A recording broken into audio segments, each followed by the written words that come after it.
A woman whose South LA family claimed she was detained in an immigration raid is now accused of staging her own kidnapping.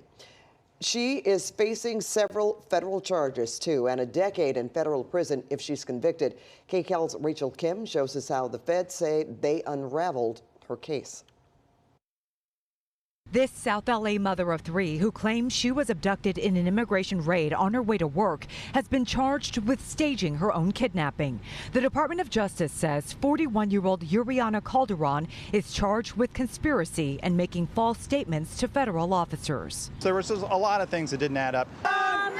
On June 30th, Calderon's family held a news conference 5 days after she was reportedly kidnapped at gunpoint by people she said were bounty hunters in a Jack-in-the-Box parking lot in downtown LA. The family's lawyer said Calderon was able to call them and said she was taken to the border in San Ysidro, where she was given self-deportation paperwork.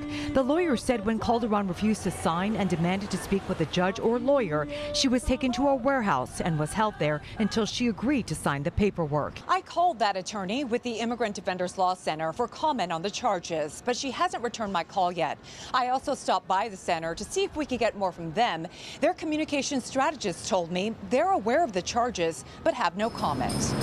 The Department of Justice said after that news conference, Calderon's daughter set up a fundraising page to generate sympathy and solicit donations. Meanwhile, federal agents confirmed Calderon was not in immigration custody, so they began searching for her. 2 days later, they say they tracked her down in a shopping plaza parking lot in Bakersfield.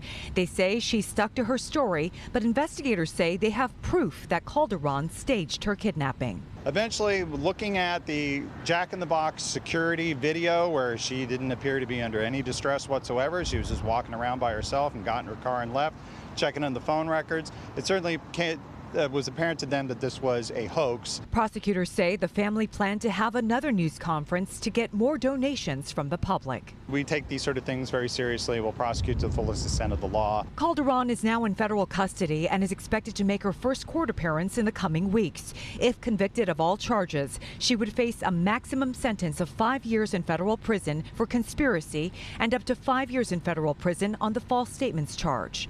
Rachel Kim, KCAL News.